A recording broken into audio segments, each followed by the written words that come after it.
howdy. When I first got this saw out here with this 36-inch bar, I had a number of comments asking me why the heck I needed such a big bar. And I didn't buy this for firewood, even though we've been using it for that. I bought it to use with this PantherMill, which I've had for 2 years sitting in the barn waiting to be used, and we haven't had time. So I finally made the time, and this is our first use. So anyone who knows what they're doing, cut us some slack. I'm positive I'll get complaints.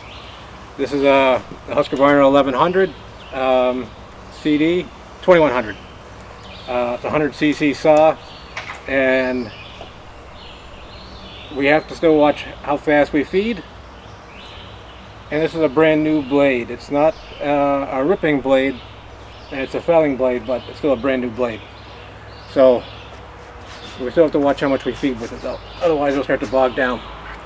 And this saw needs a little bit of work, but it works. We just cut this slab, which is one I just recorded. It's not half bad. Our ends, we tend to tilt up and down at the end because the back of the blade won't be supported. So we got to figure that out still. It's a learning process. The Panther is kind of like an Alaskan mill, but it's made out of steel.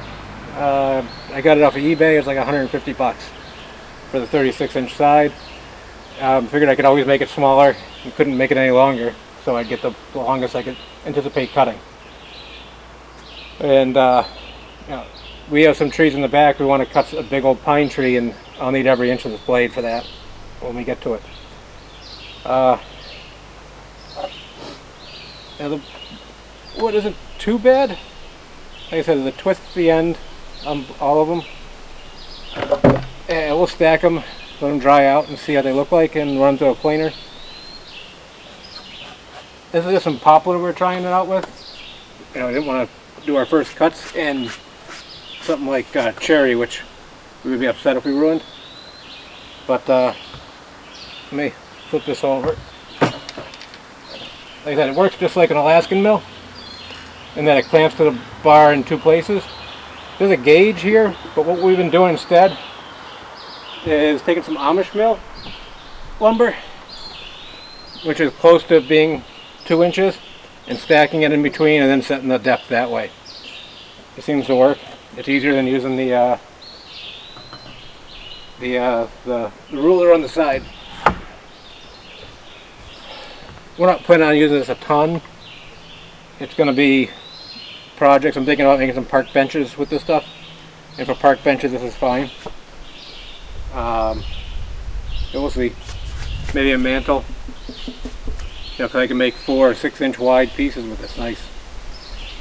With this only 6 foot length, I don't need to wedge it as I'm going along. It doesn't seem to pinch the blade too bad.